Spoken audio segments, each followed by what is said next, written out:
Here you see the crew handling a 250-foot coil.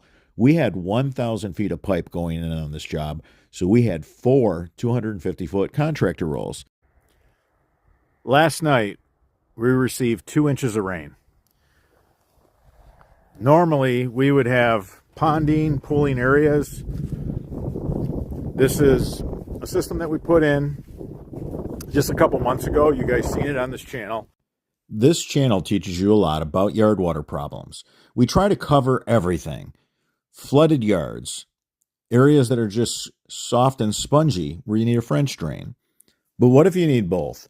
What if you need a yard drain that has a solid pipe with catch basins to take care of surface water, but you also need a perforated pipe surrounded by stone so you can take care of all the subsurface water? It meant a lot to me personally to come up with a system that was an easy DIY.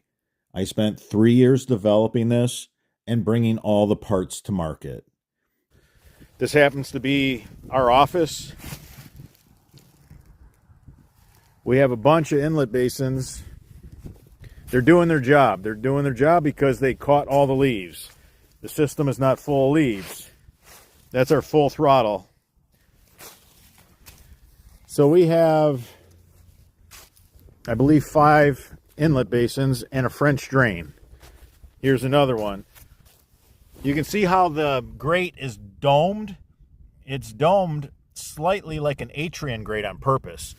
All the debris collects around the edges and the water still finds its way in. Works really, really well. So we used knife cut, and we ran the knife cut as our discharge line. And we went to an open French drain because there was also standing water in this field. You can use your discharge line to collect water.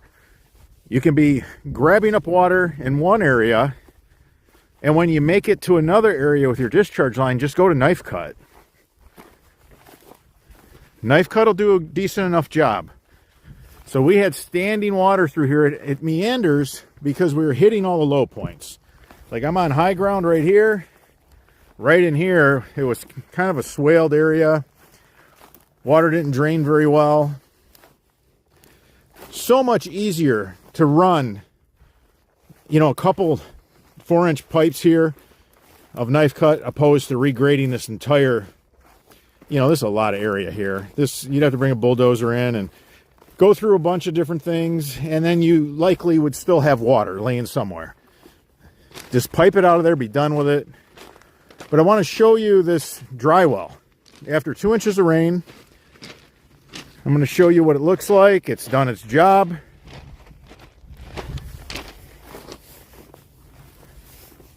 We took this dry well right to a ditch bank.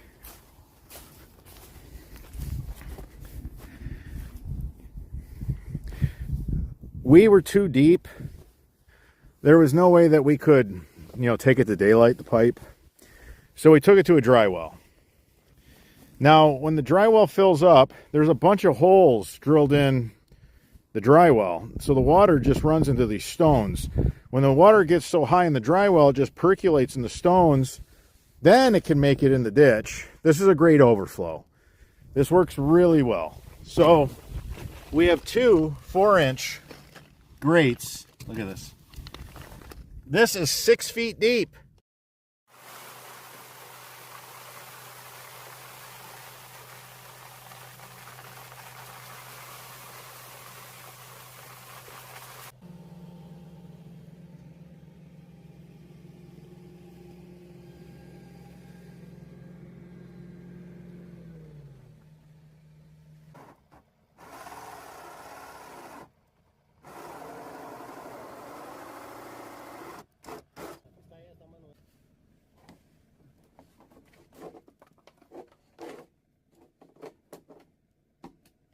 We have 200 feet of leach line. And it's full of water. It's right up on its overflow. Now, I think all the holes that are drilled in the dry well, the walls of the dry well, all the water is going to run into these stones, percolate up. This was just a precautionary measure that we vented it. You don't have to do this. The one hazard of venting it is you can have a mosquito hatchery.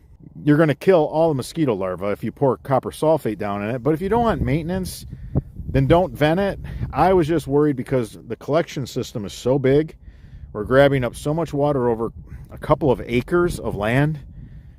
I just wanted to make sure that if it was really coming down, that the system kept up with it. So this was just a way of venting the dry well, and the water can just pour over into the ditch. So there's the results. How did it work on a 2-inch rain? Man, it worked really, really well. The only thing that's wet is just the bottom of that swale.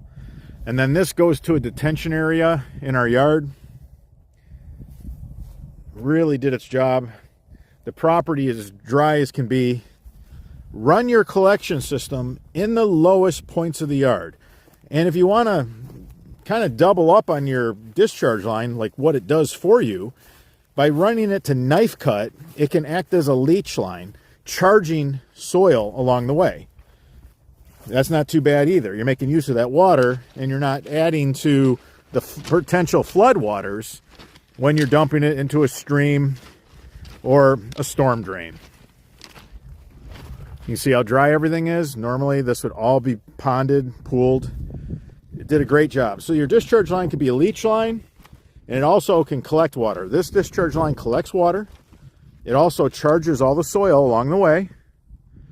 It does 3 things in one. It's your discharge line from your collection system, your main collection system.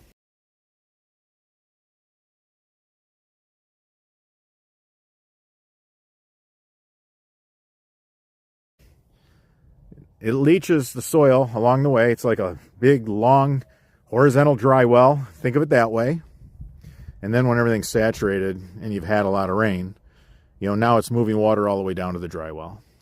All right, everybody, if you like these posts that I'm doing, these follow-ups, give me a thumbs up. It really supports the channel and it keeps me motivated. I appreciate everybody who participates. I love everyone that comments and contributes in a positive way. We are a community here on YouTube, and as a bunch of drain guys, we are just trying to help one another out. All right, everyone, until that next video.